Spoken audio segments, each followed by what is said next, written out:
4 snin wara l-ftuħ uffiċjali tal-Akwarju Nazzjonali fil-Qawra b'investiment ta' 15 miljun parzjalment finanzjati mill-Unjoni Ewropea, dan il-proġett għadu qed jikber u jiżviluppa. L-aħħar introduzzjoni huma 3 tipi ta' jellyfish: il-moon jellyfish, upside down jellyfish, kif ukoll il-white spotted jellyfish.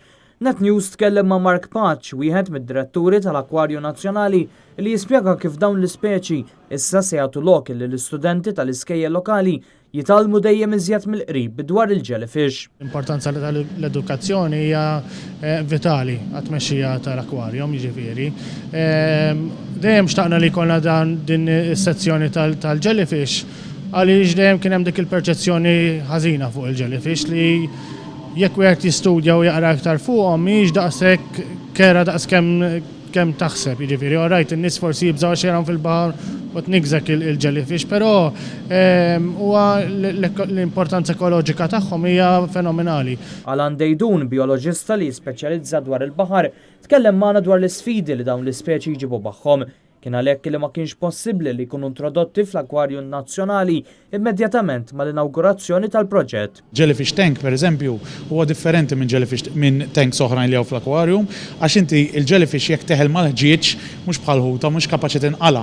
Allura trid tank li ċirkola lil b'mod li kontinu. Trid ukoll tipproduċu l-ikel tagħhom, għax dawk jiklu affarijiet ħajjin bħal gambli żgħar, allura inti trid tipproduċihom inti wkoll. Allura trid l-infrastruttura li għadi għax huma jiklhom volumi kbar ħafna kumparat mas-sajż tagħhom. L-introduzzjoni ta' dawn l-ispeċi tikkumplementa wkoll il-kampanja nazzjonali Spot the Jellyfish li għandha lan mhux biss li jsir studju u jinżamm rekord ta' speċi li jidhru fl-ibħra tagħna imma wkoll teduka lil Maltin u l-Awċigni.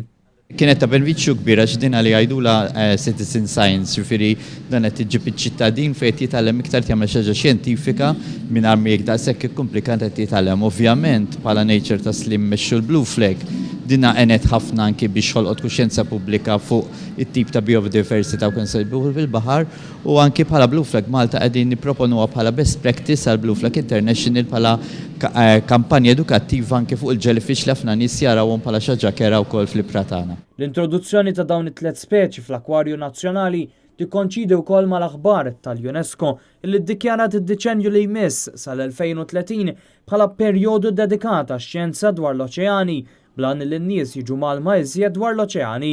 Fil-fatt il-professur Alan Dejdun li huwa wkoll wieħed mill-koordinaturi tal-kampanja Spot the Jellyfish ħabbar ukoll proġett ta' riċerka dwar dawn l-ispeċi ta' jellyfish.